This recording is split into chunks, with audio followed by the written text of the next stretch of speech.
오늘은 10가지 표징에 관한 부분입니다. 오늘은 해야 될 말이 굉장히 많습니다. 그래서 제가 다른 데로 가능하면 안 세고 오늘 본문에만 그리고 원고에만 제가 충실하게 오늘 말씀을 전하려고 합니다. 제목을 왜 10가지 재앙이라고 안 지었느냐?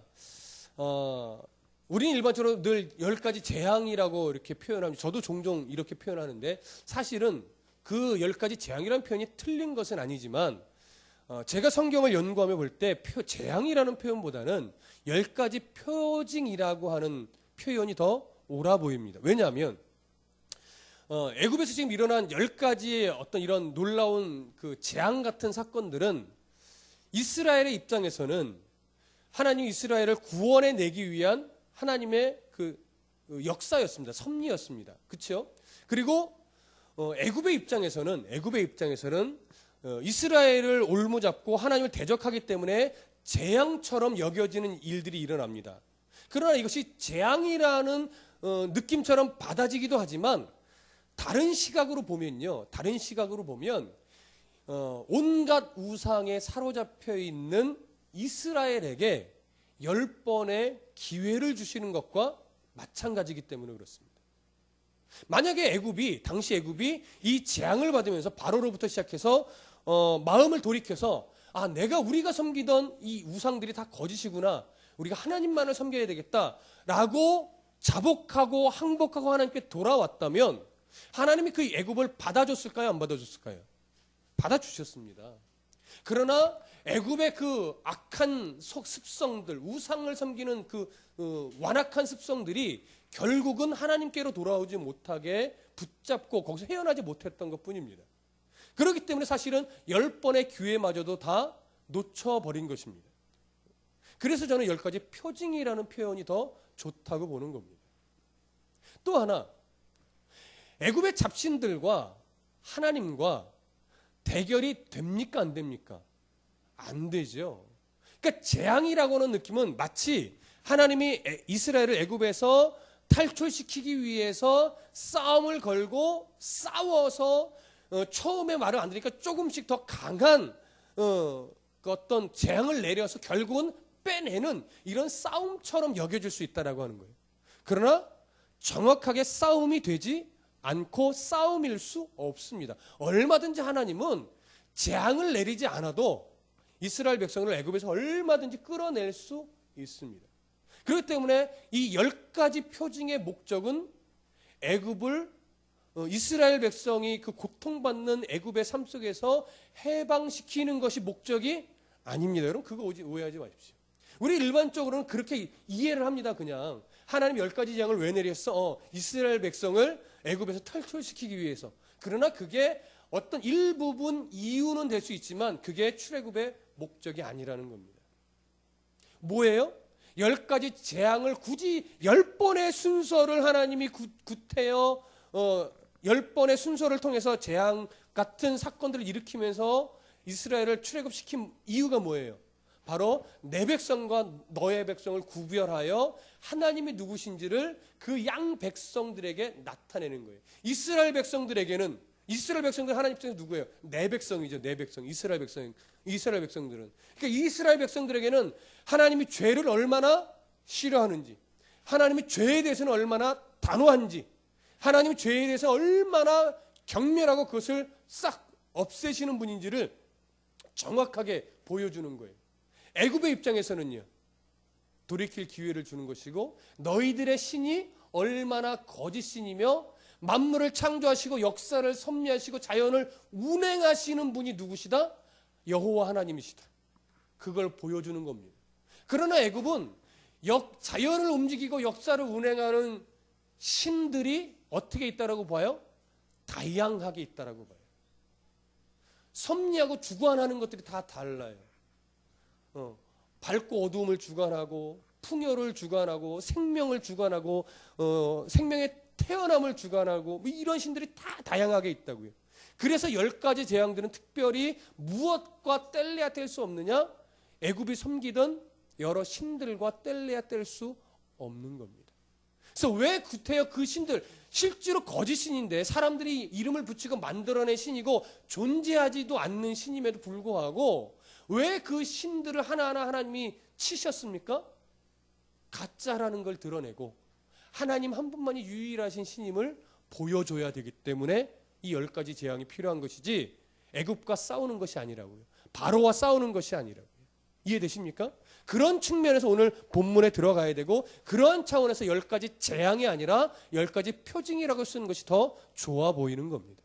자, 그러면 먼저 10가지 표징을 간략하게 살펴볼게요. 근데 간략하게 살펴봐도 10가지이기 때문에 제가 길어요. 다른 여담으로 할 만한 여유가 없습니다. 눈과 귀를 열고 잘 따라오시면 되겠습니다. 자, 첫 번째 표징은 뭐냐면 출애굽기 7장 14절부터 25절까지에 있는 내용인데 첫 번째 표징은 나일강이 피로 변하는 그런 표징입니다. 나일강이 피로 변하는 표징.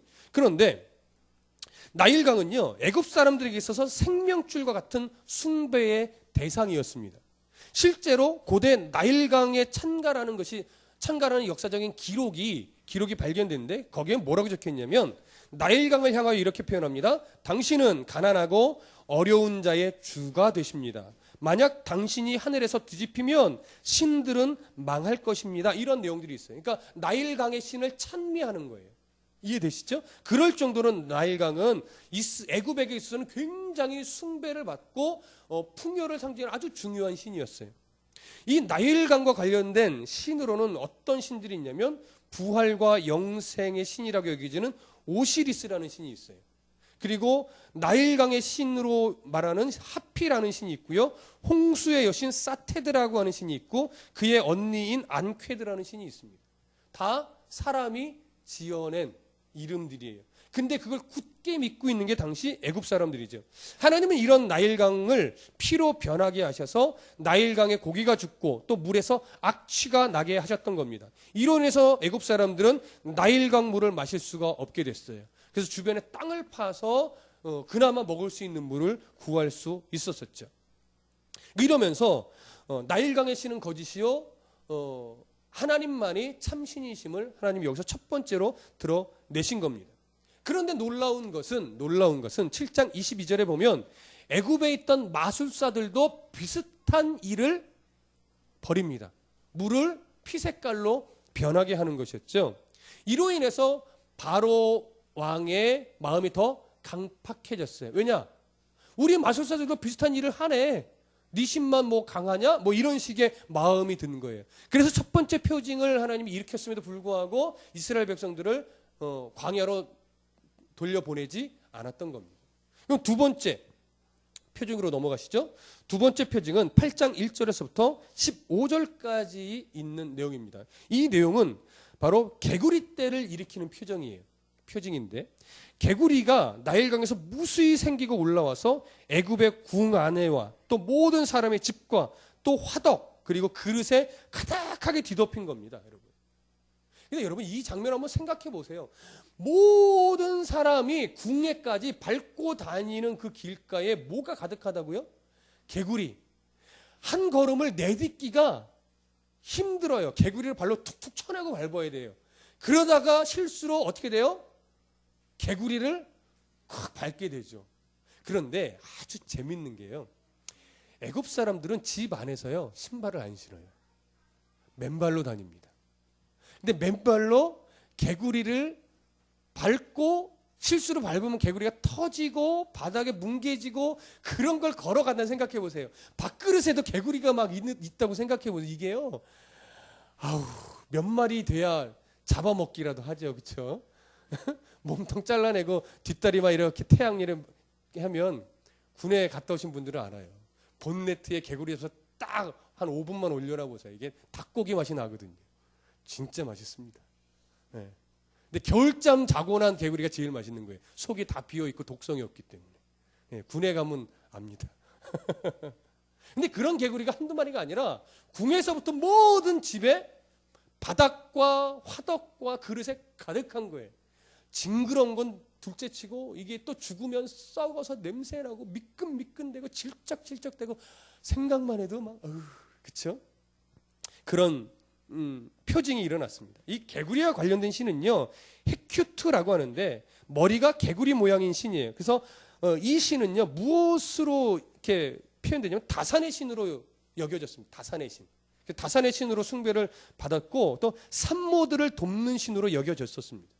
결국 이 표징도 헤큐트를 치심으로 하나님이 참신, 생명을 주관하고 잉태를 하게 하고 이런 것들 주관하는 것이 누군가를 정확하게 하나님이 드러내신 거죠. 근데 이 표징도 8장 7절에 보면 애굽의 마술사들도 비슷한 마술을 부립니다. 그런데 비슷하게 개구리를 이렇게 끌어내는 그런 마술은 보였는데 뭐는 못했냐면 개구리를 없애는 건 못했어요. 이 마술사들이. 개구리는 불러냈어요. 근데 개구리를 없애지는 못했다라고 하는 것이죠. 그래서 처음으로 이 두 번째 표징에서 바로가 모세에게 개구리를 없애주면 내가 이스라엘 백성을 내보내겠다라고 하면서 하나님의 권능을 처음으로 여기서 인정을 합니다. 한번. 그렇게 해서 모세가 그 말을 듣고 하나님께 기도하여 개구리가 없어지자 다시 마음을 돌이켜서 애굽 백성들을 이스라엘 백성들을 내보내지 않았던 겁니다. 이것이 두 번째 표징이었고 이제 세 번째 표징으로 넘어가면 8장 16절에서부터 19절까지의 내용인데 이 표징은 온 땅에 이가 들끓는 표징이었어요. 이가 뭔지 아시죠? 근데 이 이라고 우리가 번역해놨지만 실질적으로 이와 관련된 직접적인 신은 없었어요. 그런데 이 이라고 번역된 히브리어는요 어떻게도 번역할 수 있냐면 해충이라고도 번역할 수 있어요. 뭐 짐승의 피를 빨아먹는다거나 하여튼 그런 해충이라고 번역할 수 있는데 이가 어떻게 생긴 거냐면 모세가 땅에 티끌을 쳤더니 그 티끌이 이로 변한 거예요. 그래서 어떤 신을 대적하는 것으로 볼 수 있냐면 땅과 관련된 신을 하나님이 치신 것으로 우리가 볼 수 있는 겁니다. 이 땅과 관련된 이 신은요 땅의 신으로 숭배받던 셉이라고 하는 신이 있어요. 애굽 사람들에게 이 셉은요 셉의 은혜로 생명과 풍요가 우리가 받는다 이렇게 여겨졌던 신이에요. 근데 그 땅이 무엇을 냈어요? 이로 해충으로 변해버렸죠. 그러니까 결국 이것도 하나님이 그 땅의 신을 치신 것으로 우리가 볼 수 있는 겁니다.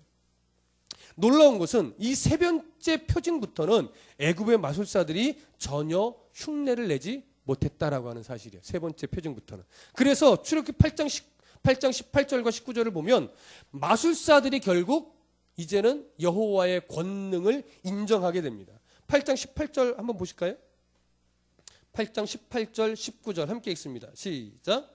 요술사들도 자기 요술로 그와 같이 행하여 이를 생기게 하려 하였으나 못하였고 이가 사람과 가축에게 생긴지라 요술사가 바로에게 말하되 이는 하나님의 권능이니이다 하였으나 바로의 마음이 완악하게 되어 그들의 말을 듣지 아니하였으니 여호와의 말씀과 같더라. 마술사들은 인정했지만 바로의 마음은 아직도 완악함에 벗어나지 못해서 이스라엘을 내보내지 않았습니다. 자, 이제 네 번째 표징으로 갑니다. 8장 20절에서 32절까지가 네 번째 표징인데요. 파리떼가 가득하게 되는 표징입니다. 파리떼라고 하는 이 파리라는 히브리 말도요. 결국 이것도 해충이라고 번역이 됩니다. 다른 단어긴 한데 그래서 이 해충이라는 말은요. 어떻게 우리가 보냐면 사람이나 동물의 피를 빨아먹는 해충이라고 여겨져요. 근데 이것을 대부분의 학자들은 파리로 보고 있는 겁니다. 이 파리는요. 애굽 궁에도 또 가득했고 애굽 온 집들에도 굉장히 가득했는데 성경은 어떻게 표현하냐면 파리떼로 말미암아 그 땅이 황폐해졌다라고 표현할 정도인 거 보니까 파리가요. 거의 뭐 앞에 시야를 가릴 정도로 그렇게 엄청나게 많았던 것 같아요. 그냥 이렇게만 해도 막 손에 막 확 잡힐 정도로 징그럽죠, 그렇죠? 저는 아주 웃긴 생각을 했어요. 얼마나 많았을까? 혹시 숨을 들이마시면 코 속으로 들어가지 않았을까? 막 이럴 정도로 정말 징그러운데. 근데 어쨌든 이 파리의 이 표징은요. 애굽 사람과 이스라엘 사람을 구분해서 이제 나타나기 시작했습니다. 자, 몇 절을 보시냐면 8장 22절 우리가 오늘 읽었던 본문이죠. 22절 보시면 함께 읽어봅니다. 시작. 그날에 나는 내 백성이 거주하는 고센 땅을 구별하여 그곳에는 파리가 없게 하리니 이로 말미암아 이 땅에서 내가 여호와인 줄을 네가 알게 될 것이라. 자, 이 말은 뭐예요? 첫 번째, 두 번째, 세 번째 표징까지는 애굽과 이스라엘을 구분 없이 뭐예요? 이것이 내려졌다라고 하는 거예요. 왜요? 이스라엘도 그 고통을 통해서 어떤 경험을 해야 되니까 살아계신 하나님을 경험해야 되기 때문에. 그러나 이제 이 네 번째 표징부터는 하나님이 그것을 알게 하심으로 내가 너희를 사랑하고 포기하지 않았다라고 하는 하나님의 그 긍휼하심을 이스라엘이 경험해야 돼요. 애굽에서. 그래서 이때부터는 하나님이 구별하여 재앙을 내리십니다. 그래서 고센 땅에는 파리떼가 한 마리도 없는 거예요. 오직 애굽 사람들이 머무는 지경에만 파리떼가 가득하게 된 거죠. 여기서부터 이제 하나님의 은혜의 구분이 이제 시작이 되는 겁니다.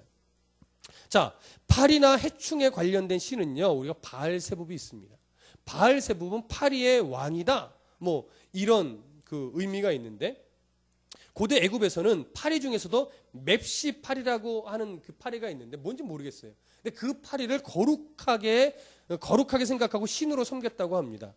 그리고 또 무엇으로도 표현해요? 카페라라고 하는 신도 있는데, 카페라는요 거룩한 풍뎅이 신이래요.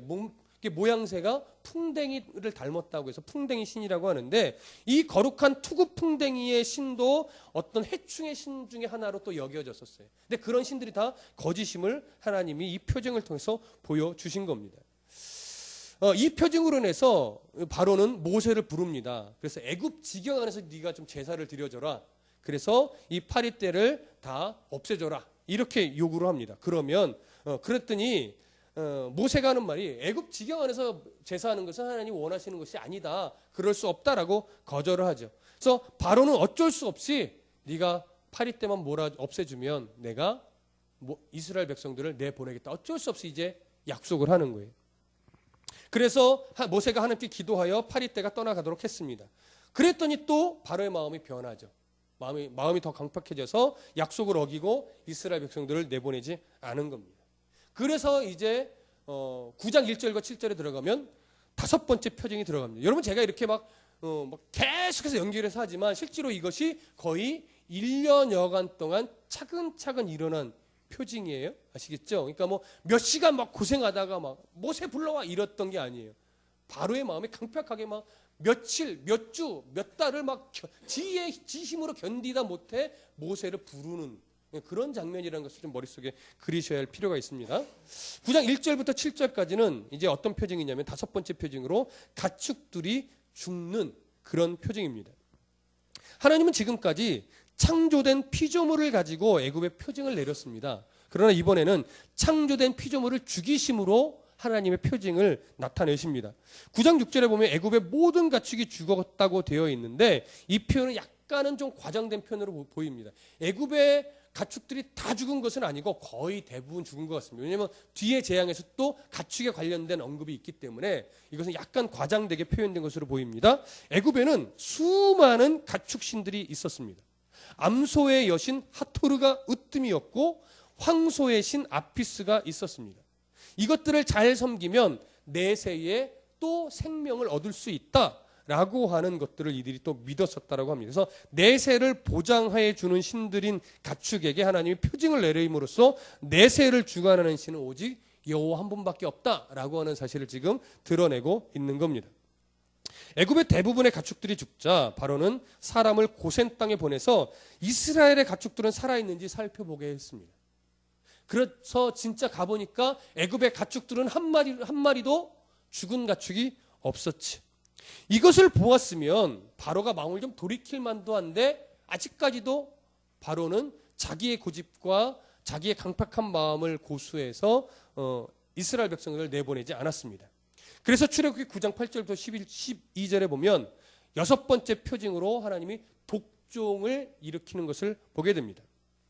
이 표징은 화덕의 재를 날려서 애굽 사람들에게 그것이 붙어 악성 종기가 일어나게 하는 표징입니다. 그래서 독종이라는 것은 악성 종기로서 정확하게 어떤 병이라고 말하기는 어렵지만 아주 심각한 피부병인 것으로 학자들은 견해를 밝히고 있습니다. 그래서 애굽 당시에 특별히 피부병은 굉장히 부정한 병으로 여겼었어요. 그러니까 지금 이 부정한 병이 애굽 사람들에게 저녁에 다 전해진 거예요. 그러니까 애굽이 완전히 부정하게 됐죠. 애굽의 술사들도 이 병에 걸려 버렸습니다. 그러니까 보통 이 부정한 일이 생기면 술사들을 불러서 막 자기 나름대로 제사도 드리고 막 할 거예요. 할 거 아니에요?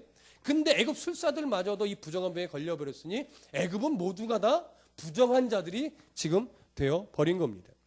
이와 관련된 애굽 신은 뭐가 있냐면 의술의 신으로 여겨지는 임호텝이라는 신이 있고 질병의 신으로 여겨졌던 세크멧이라고 하는 신이 있습니다.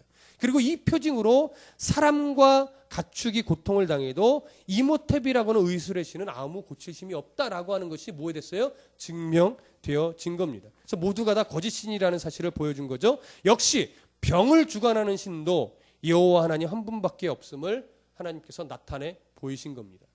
그럼에도 불구하고 역시나 이 바로는 마음을 돌이키지 않고 더욱 완악하게 되었습니다. 그래서 9장 13절부터 35절에 보면 7번째 표징이 나옵니다. 우박으로 모든 농작물에게 피해를 주는 그런 표징이었습니다. 이 표징의 중요한 점은 우박이 내렸다라고 하는 것이 아니라 무거운 우박이 그칠 줄 모르고 오랫동안 내렸다라고 하는 사실. 이게 더 중요합니다. 오랫동안. 그래서 사람과 짐승을 포함하여 모든 농작물에게 큰 피해를 주었던 겁니다. 근데 이 우박이 내릴 때 우박만 내린 것이 아니라 번개와 천둥을 동반해서 모든 애굽 사람들을 공포에 떨게 만들어 한 모습을 우리가 보게 됩니다. 이와 관련된 애굽 신은 대기의 신으로 여겨지는 휴라는 신이 있고 하늘의 신 누트라는 신도 있었습니다. 이 신들도 역시 여호와 하나님이 내리시는 우박과 천둥, 번개를 막아주지 못했던 것입니다. 그래서 이 표징으로 인해서 하나님은 자신의 능력을 더 정확하게 보여주셨습니다. 출애굽기 9장 16절을 보면 하나님이 하나님의 능력을 보여주려고 바로를 세웠다라고 말하는데 여기 세웠다라고 하는 표현은요 살려두었다라고 하는 거예요. 그렇게 완악하게 강팍하게 마음을 고집스럽게 나타냈지만 하나님이 죽이시지 않고 계속 내버려둔 이유는 뭐냐면 바로 하나님이 어떠신 분인지 더 정확하고 바르게 바로의 눈앞에 보여주게 하기 위해서 아직까지 살려두었다라고 하는 겁니다. 그래서 이 7번째 표징 때 견디다 못한 바로가 자신의 죄까지 이제 인정을 하게 돼요. 그래 내가 잘못했다. 우리 백성들이 죄가 있다라고 인정을 하면서 우박이 그치게 해달라고 간청을 합니다. 그래서 모세가 기도하여 이 우박이 멈추자 역시나 바로는 약속을 어기고 자신의 강팍함을 더 많이 드러내 보입니다. 그러고 나서 이제 8번째 표징이 일어납니다. 10장 1절부터 20절까지의 내용인데요. 근데 8번째 표징은 메뚜기 떼를 일으키는 그런 표정입니다. 메뚜기 떼. 하나님은 메뚜기 떼를 온 애굽 지경을 덮게 만드셨습니다. 그래서 우박에 상하지 않은 그런 밭의 채소와 열매들을 다 먹어치우게 만드셨습니다. 애굽에서 메뚜기와 관련된 신은 곡물의 신인 세트와 메뚜기 떼로부터 곡물을 보호하는 신으로 여겨진 세라피아라고 하는 신이 있었습니다. 참 신들도 많죠. 제가 이 부분을 연구하고 자료를 참고할 때요. 신들이 얼마나 많은지요. 그리고 저는 나름대로 이렇게 좀 축약해서 정리를 했지만요. 더 신들이 많이 있고 또 겹쳐지는 신들도 꽤 많이 있었어요. 그래서 제가 그런 것들은 굳이 언급을 안 한 겁니다. 그러니까 여러분들 제가 이렇게 설명을 드렸지만 다른 목사님 설교는 다른 책에 보면 또 다른 신들이 많이 언급되고 때로는 언급에서 빠지기도 할 거예요. 근데 그럴 수밖에 없어요. 너무나 다양한 신이 많고 또 같은 신인데도 불려지는 발음이 너무나 또 다른 것도 많고 막 그렇습니다. 그러니까 지금은 대표적인 신들만 제가 언급을 하고 있다는 것 여러분 기억하시면 되겠고 어쩔 수 없이 지금은 거의 수업처럼 진행이 됩니다. 그러니까 여러분들도 그냥 수업처럼 지금은 들으시면 되겠어요. 자, 그렇게 해서 메뚜기 떼를 보냈는데 그 자기들이 섬기던 신은 이 메뚜기 떼를 막아주지 못했던 것처럼 결국 그들도 참신이 아님을 보여줬고 하나님은 하나님만이 참신이고 하나님만이 풍요의 수확을 내릴 수 있는 신이라는 사실을 보여주신 겁니다. 이 표징을 통해서 모세는요 이 우박의 표징 후에 강팍해진 바로에게 메뚜기 떼 표징 원래는 먼저 이야기하셨어요. 모세가 그랬음에도 불구하고 이 바로는 신하들에게 뭐라고 말하냐면 바로의 신하들이 먼저 이렇게 말했어요. 바로에게 와서 바로 왕이시여 애굽이 이제 망하게 됐으니 빨리 그들을 내보냅시다. 신하들이 먼저. 그런데 바로는 모세에게 이렇게 말합니다. 자기도 심각성을 아니까 그러면 우리가 고통스러우니 내보내주겠다. 다만 어린애들만 내버려두고 가라. 어린애들을 데리고 가면 너희들도 힘들 거다. 어린애들은 내버려 두고 가. 이렇게 또 얘기를 한 거예요. 근데 하나님이 그렇지 않다. 그건 하나님의 뜻이 아니다. 그래서 거절했어요. 그랬더니 결국 메뚜기의 재앙을 받고 나서 바로는 다시 자기의 죄를 인정하면서 다 내보낼 테니 메뚜기 떼를 없애달라 이렇게 얘기를 한 거예요. 그래서 모세는 메뚜기 떼를 없애주었지만 여전히 바로는 약속을 어겼습니다. 그래서 이제 거의 마지막 부분으로 들어갑니다. 이제 9번째 표징이에요. 이 9번째 표징은 10장 21절에서 29절에 있는 내용인데 3일 동안 애굽에 흑암이 임하는 표징입니다. 오늘 이 9번째 표징은 굉장히 중요한데 9번째 표징으로 애굽 전역에 빛이 사라졌습니다. 깜깜한 암흑천지가 됐죠. 그러나 이스라엘 백성들이 거하는 고센 땅에는 빛이 있었습니다. 밝았습니다. 그 지역만. 참 신기한 광경일 텐데 몸을 굽혀 궁창을 만들었다고 하는 하늘의 여신 누드라고 하는 신이 있었습니다. 애굽에는. 그 신도 이 빛을 주지 못했습니다. 하늘을 거처로 삼고 해로 얼굴을 나타낸다고 하던 호로스라고 하는 신도 빛을 주지 못했습니다. 1월 성신을 주장한다고 하는 도드라는 신도 아무 힘을 내지 못했습니다. 불의 여신이라고 하는 세크멧도 불빛 하나 주지 못했습니다. 일출신이라고 하는 푸타도 결국 태양을 띄우지 못했습니다. 일몰신이라고 하는 테무도 결국 어둠 그대로 남겨두는 그 역할밖에 못한 것과 같습니다. 그리고 애굽의 주신은 누구냐면 바로 숭배받는 신 라입니다. 라. 태양신이죠. 라와 레라고 합니다. 근데 이런 신들도 결국 이스라엘의 여호와 하나님 앞에 제압당한 겁니다. 모든 신이 다 제압당한 겁니다. 그랬더니 결국 이제는 도저히 참을 수 없어서 바로가 모세를 부릅니다. 그래서 하는 소리가 뭐냐면 이번에는 뭐라고 말하냐면 가축들만 남겨놓고 다 떠나라. 하나씩 조건을 바뀌는 거죠. 조건을 거니 가축들만 남겨놓고 그랬더니 모세가 우리의 이 가축들은 하나님께 드릴 제물이다. 그러니 놓고 갈 수가 없다. 가져가야 한다. 라고 말했더니 바로가 화가 나서 모세를 내쫓으면서 이렇게 말합니다. 다시 내 눈앞에 띄면 너 죽을 줄 알아? 협박을 하고 그냥 내쫓아 버립니다. 강팍함이 최악으로 드러난 겁니다. 그랬더니 이제 10번째 마지막 표징이 일어나는 거죠. 11장 1절부터 12장 36절 두 장에 걸쳐서 이 10번째 표징은 나타납니다. 근데 10번째 표징은 나중에 따로 또 한 번 하셔야 돼요. 이것이 유월절과 맞물리기 때문에 그렇습니다. 오늘은 중요한 것만 말씀을 드립니다. 애굽의 장자들이 죽는 표징이 바로 10번째 표징입니다. 여기서 여러분 유념하셔야 될 게 뭐냐면 장자로 번역한 히브리어는요. 마지라고 번역하는 것이 더 옳습니다. 여기서는. 장자라고 하면 남자로만 국한되지요. 마지라고 하면 남자뿐만이 아니라 여자도 맏딸도 이에 해당하는 겁니다. 그리고 사람뿐만이 아니라 여기에서 말하는 마지는 동물, 가축의 마지도 해당이 되는 겁니다. 그렇기 때문에 장자라고 번역하는 것보다는 마지들이 죽었다라고 번역하는 것이 더 적당해 보입니다. 그렇기 때문에 애굽에서 죽은 자들은 누구냐면 성별에 상관없이 애굽의 모든 사람과 가축의 마지였던 겁니다. 그 마지 중에 하나가 누구예요? 바로 왕의 아들.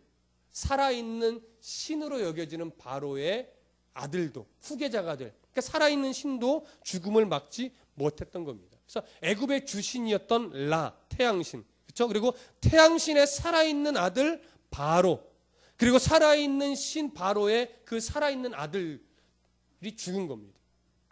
결국 생명을 부여하는 신 오시리스, 생명을 수호하는 신 이시스, 태양의 신 라, 그리고 살아있는 신 바로 모두가 다 하나님의 어떠한 이 재앙 앞에서 속수무책이었다라고 하는 것을 결론적으로 지금 보여주고 있는 겁니다. 그래서 이 일들로 말미암아 결국 애굽의 모든 신들은 아무것도 아닌 거짓 신임을 밝혀주셨고 우상숭배의 어리석음을 드러내셨습니다. 이 정도 되면 이 10번째 정도 왔으면 애굽이 바로가 정신머리가 똑바르다면 자복해야죠. 하나님 앞에 엎드려야죠. 그리고 우리도 하나님을 믿을 수 있게 해주십시오라고 나왔어야죠. 그런데 바로는 결국 이스라엘을 쫓아내버리듯이 내보낸 것 외에 다른 아무것도 하지 않았다고 하는 사실이 참 안타까운 겁니다. 결국 바로는 이스라엘을 내쫓듯이 내보낼 수밖에 없었고, 애굽 사람들은 이스라엘 백성들이 원하는 대로 은금 패물과 의복을 내어주게 되었던 것입니다. 이렇게 해서 출애굽이라고 하는 역사가 성경에 기록되게 되었던 겁니다. 여러분, 우리는 지금까지 10가지의 표징을 다 살펴보았습니다. 참 숨가쁘게 살펴봤는데, 여기서 우리가 이것을 정리하면서 한 가지 생각해 볼 문제가 있습니다. 하나님께서 이스라엘 백성들을 애굽의 손에서 구원하신 것은 이스라엘 백성들이 애굽 사람들보다 믿음이 더 좋아서인가라고 하는 부분입니다. 여러분, 어떻게 생각하십니까? 이스라엘의 애굽보다는 믿음이 더 좋아서 하나님이 애굽은 그냥 그렇게 죄악 중에 남겨두고 이스라엘만 애굽에서 탈출시키신 것일까요? 그렇지 않다라고 하는 겁니다. 여러분, 10가지 표징을 통해서 애굽은 하나님을 믿지 않았고 이스라엘은 믿어서 구원받은 것이 아니라 이스라엘은 받은 것이 아닙니다. 이스라엘도 사실은 광야로 나가서 금송아지를 섬기면서 오히려 애굽보다도 더 완악한 모습을 많이 보였습니다. 어떻게 보면 바로보다도 더 완악한 모습이 많았다고도 할 수 있습니다. 따라서 출애굽 사건은 애굽이 죄인이라서 벌을 주고 이스라엘은 착했기 때문에 하나님이 구원을 해준 그런 사건이 아니라 죄의 올무에 빠져 있는 그런 인류의 현실이 얼마나 완악한지를 상징적으로 보여주는 사건이에요. 죄의 올무에 빠져 있으면 그 사람이 얼마나 완악할 수밖에 없는가를 보여주는 겁니다. 그러나 하나님은 그런 인류에게 죄의 어리석음을 보여주면서 우주의 통치자이신 하나님을 보여주고 그래서 돌이킬 기회를 주시는 분이시다라고 하는 사실을 우리에게 드러내는 겁니다. 그리고 이스라엘을 구원으로 인도하시는 것은 이스라엘이 어떤 조건과 자격에서 합격점을 받았기 때문이 아니라 하나님께서 목적하시고 계획하셨고 복을 주시려는 모든 존재들에게는 결국 하나님의 뜻대로 그들을 불러내시고야 만다라고 하는 이런 하나님의 아주 놀라운 긍휼, 하나님의 섭리, 신실하심, 이것을 보여주기 위해서 출애굽 사건은 의미가 있는 겁니다. 우리가 받은 사랑이 이런 사랑인 겁니다. 우리를 출애굽과 같은 세상 속에서, 완악한 죄의 세상 속에서 우리를 불러내셔서 하나님을 믿을 수 있는 존재로, 그리고 믿어야만 하는 존재로, 그리고 믿을 수밖에 없는 존재로 우리를 만들어 주신 겁니다. 어느 누구도 자신의 힘으로 하나님을 발견했고 자신의 힘으로 구원에 이르는 사람은 아무도 없습니다. 하나님이 우리를 선택하여 불러주시지 않았으면 여러분들 그 어느 누구도 이 자리에 앉아서 예배 드릴 수 있는 존재는 없다라고 하는 사실입니다. 그래서 우리는 불러내어 주신, 자격과 조건도 안 되고 맨날 불합격 점수밖에 되지 않는 우리를 포기하지 않고 사랑하셔서 너는 내 백성이야, 너는 예배해야 되는 자야, 너는 하나님을 떠나서는 살 수 없는 존재야 라고 불러주셔서 건강한 신앙을 가지고 건강하게 하나님을 바라보면서 하나님 원하시는 대로 살아가려고 몸부림치는 성도로 만들어주신 그 하나님의 은혜 아래서 여러분 늘 감사해야 하면서 늘 하나님 앞에 기쁨의 제단을 쌓으며 그렇게 살아가셔야 될 겁니다. 그러면 저나 여러분들이나 참 하나님이 기뻐하시는 복된 삶, 이제 남은 것은 광야와 같은 인생길을 살아갈 때 더 잘 훈련되어져서 하나님 부르실 때 그 하나님의 나라의 기쁨으로 가서 우리 주님을 맞이하게 되는 것, 만나게 되는 것, 그 날만 남게 된 겁니다. 여러분 이미 불러내셨습니다. 여러분 오해하지 말으셔야 될 게 지금 여러분들은 불러내고 있는 중이 아니에요. 이미 불러내었어요. 여러분들이 그것을 인식하게 된 것뿐이에요. 아, 나를 불러내셨구나, 이걸 깨달은 거예요. 그러니 이제는 불러내줘야 하는 상황이 아니라 불러냄을 받은 자로서 이제 훈련의 단계를 살아가고 있는 거예요. 그래서 삶이 어려운 겁니다, 여러분. 그래서 삶이 때로는 많이 버거운 겁니다. 왜요? 훈련은 고될 수밖에 없으니까. 그러나 이 훈련의 시기가 지나고 나면 하나님의 나라에서 영원한 어떤 행복일지 모르겠어요. 정확한 것은 이 땅의 가치로서의 행복과는 전혀 다른 차원의 행복이라는 것밖에 알 수 없습니다. 그 행복이 기다립니다. 그때를 바라보시면서 이 땅에서의 훈련의 시기 7, 80년, 길게는 요즘에 100년의 훈련을 우리가 받아요. 이 훈련을 잘 받아내셔서 정말로 훌륭하고 아름답고 멋진 하나님의 자녀로서 세워지시기를 소원합니다. 기도하겠습니다.